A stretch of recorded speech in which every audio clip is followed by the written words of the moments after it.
Granny's, Abner. I believe that's our ring. Dog Lum, I believe you're right. I'll see. Hello, jot 'em down, store. This is Lum and Abner.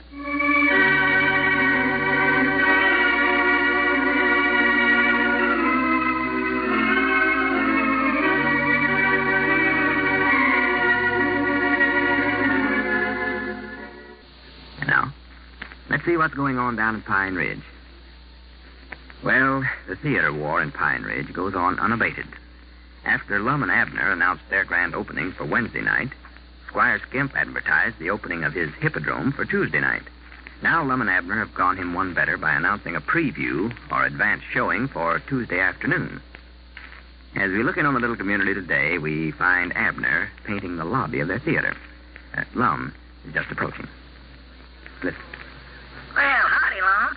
Did you make an announcement about our preview over the party line? Yeah, I made a good one, too, if I do say so myself. Well, good. Everybody's listening. I give the fire alarm ring, and everybody picked up the receivers to see where the fire was at, and then I got to talking to them. You did? Made the announcement. Good for you, good for you. Hooray, hooray. How you getting on with the painting? Why, fine, I reckon. I've been working ever since you left. Ain't stopped a minute. Well, that's fine. Wait a minute.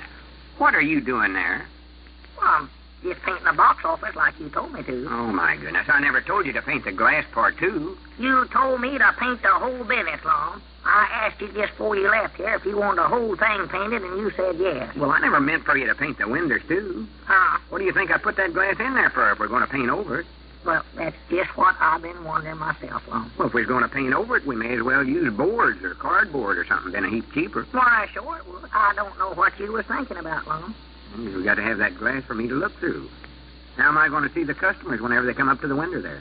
Well, now, I thought about that, Lum, and I just figured out that's what you had that little hole cut in the glass for there. Well, that's to talk through and take money in and hand out tickets and all.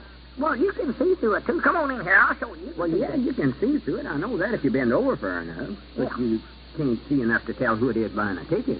Well, what do you care who it is buying them, just as long as they shove the money through there? Well, I'd like to be able to speak to folks whenever they come up to buy a ticket. Well, they can hear you right through that hole there, Lum. Yeah, they can hear me, but I want to know who I'm talking to. Well, just ask them who they are, then. That'd sound fine, wouldn't it? Somebody come up there and stick a quarter through that hole, and I'd say, who are you? They'd say, John Smith. And I'd say, good evening, John. You mean old John Smith that lives on the old Dilly Honey place? Why, he wouldn't give a quarter to see nothing. I know he wouldn't. Well, how's he going to get in the show then? You ain't going to let him in for nothing, are you, Lum? Why, no, of course not. I just said John Smith. It could have been somebody else if he easy. Yeah, that's right. You can't see very good through that glass. It might have been somebody else. Ed Beckley, for instance. That's about who it was. Ed Beckley? Him and John look enough alike to be twin brothers, might not. That is, you don't look at them too close. It's old Ed, that's who it was. No, it weren't Ed Beckley. It weren't? Let's see, and who could that have been? It weren't nobody. I just said it must have been somebody, Lum. Otherwise, how'd that quarter get in there? What quarter? The one that they shoved in through Oh, that for little goodness hole. sake. What's wrong with you anyway, Abner? What's wrong with you? Yeah, what's wrong with you? Well, I don't know, Lum. Doc Miller says it's a rheumatism, but I believe it's my eyes. They just ain't been right since you brought me that last pair of spectacles and the 5 and 10 cents over that hot springs. You know, all our family, as far back as I can recollect, had trouble with... Don't start that. I ain't got time to stand here and listen to all your list of ailments. We've got to get this show ready to open tomorrow afternoon. Instead of helping, you're a hindrance. The ideas of painting all that glass over. Keeps me busy on doing what you've already done. May as well break the glass out to have it that way. Well, now, what in the world did you do that for? Well, you said it up. Might just as well break it out of there. Well, you crazy idiot. I never meant... Just get out. Give me that paintbrush. Now, get out of here before I lose my patience. It looks like everything. What? Everything went wrong today. You jump on me. Elizabeth jumped on me over at the place, bawled me out before I left this morning. Just for knocking a pitcher of sardines off the table. I never knowed where my elbow was at. Well, I reckon I didn't know where it was at, but I forgot about having it there on the corner of the table. All right. Don't start that now. I can't stand that. Just forget about it. It's all right. I'm sorrowful if I hurt your feelings. I can't stand that whimpering. I know that. Everything I try to do turns out wrong. That's all right now, Abner. Everything. We'll put a new glass in there and take some turpentine, clean the paint off the rest of it. Just let it go. It's all right. Well, You want me to get a rag and some turpentine and start taking? No, never mind. I'll attend to it myself. Oh? Well, what do you want me to be doing, Lum? Well, first thing I'd do if I was you, I'd quit leaning again that wet paint there. Oh, my goodness. Oh, look at that. Look at that. Now, Elizabeth, we'll sew a transom sure enough. Clean pair of overalls. Look, Abner, just sit down over there for a few minutes. Sort of calm yourself down. You're getting all nervous and jumpy. I hate and despise me. That's what I do. Maybe you ought to just go on home. Wait a minute. There comes Cedric. Cedric. Oh, Lum, don't tell him how come that glass broke out of there. No, I won't say nothing. I don't want to be a laughing stock. No, both of us better be careful what we say. Cedric's still working for Squire, you know. Yeah, I'll be careful. Well, howdy, Cedric. Hello, Mr. Abner. Hello, Mr. Lum. Hello, Cedric. Boy, that sure is funny. Funny? Boy. It ain't no such a thing, Cedric Weehart. The paintbrush just accidental got run through that window. That's what done it. What window? Why, that night...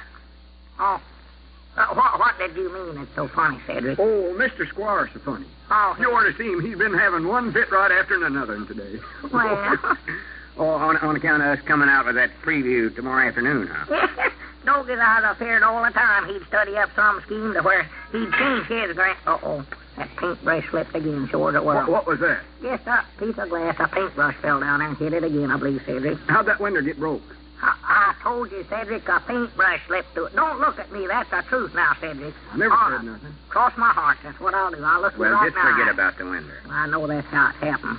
I've just been scared, though, with old Squire figure out some scheme and change his grand opening and beat us to it somewhere rather than open his theaters first. That's what he's so mad about. He's got everything set to change his opening to tonight. Tonight? Yes, Mom, but the films he's going to use got held up somewhere or other and won't get here till late tomorrow afternoon. Tomorrow afternoon? Well, good for him. Good. Now there ain't no chance in the world of him beating us at getting our place opened up first. Why, no. Yeah, this is one time we got the best of it. I told you old Squire'd find out he's up again. A couple of fellers just a little smarter than he is. And now, let's look in on Squire Skimp for a moment and see how the owner of the Hippodrome Theater is taking this new turn of events. We find him in his office talking to Grandpappy Spears. Listen. Name of a women's club? Yes, Grandpa. Yeah, let's see. Only one I know of is the Ladies Uplift League.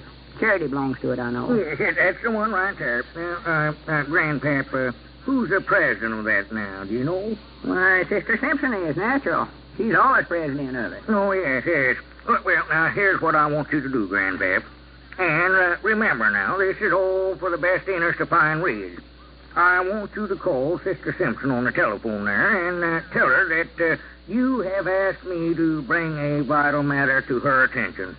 What vital matter is that, Squire? Well, now, you just call her and you'll see what it is. Here, wait a minute. I'll ring the number for you myself right now. Yeah, I'd feel better about this if I know exactly what this vital business is. Well, never mind. Now, you'll find out soon. Now, wait a minute. Here, go ahead. Take the phone. Hello, Miss Simpson. This is Milford Spears talking. Yeah, say, Squire's asked me to... No, you're asking me to do this, Grandpap. You're asking me. Oh, yeah, I've asked Squire to bring up some vital subject for your attention. Well, Squire, I'll tell you what it is. Here, Squire. Yeah, I don't thank know you. myself. Yeah, thank you. Hello, Miss Simpson. I'm curious about this. Yes, M.K. Skimp. I want to know what it is I don't want him to do. Well, I really hate to mention this matter, but Mr. Spears here has urged me to do it, and I guess he's right. Did I? In cases like this, we've got to put duty above friendship. Natural. Yeah, well, it's this way, Miss Simpson. See, I'm fully aware of the splendid work that you and your Uplift League are doing for our fair city here. Especially the interest that you're taking in our young people. Well, I mean that sincerely. That's what you do. What's this pigeon-toed vital matter? Well, Mrs. Simpson, I suppose you know that Mr. Edwards and Mr. Peabody are planning to run a matinee for the children of our town at their theater tomorrow afternoon. He knows that. He made an announcement. Yes. Well, I don't think, though, that you know the kind of a picture that they're going to run. Well, naturally, you saw it. Well, I'm sure I'd never want a child of mine to see it. You got no children. Why, it's a terrible thing called The Vulture's Revenge, about outlaws and shooting and all that. I just shudder to think of a tender child being subjected to such an influence. Oh, maybe I ought to go see it myself. Yes, well, I thought you'd want to know that. Well, yes, I believe that would be the proper action for your organization to take. Yes, indeed. Well, fine. By the way, Miss Simpson, naturally I don't want my name brought into this. I'm merely doing it as my duty as a citizen of Pine Ridge. All right, Miss Simpson. Goodbye. Now, Jimmy Squire, you oughtn't have told her that. What? She's liable to try to close up Lum and Abner's picture show. Why, surely she would never get an idea like that, Grandpap.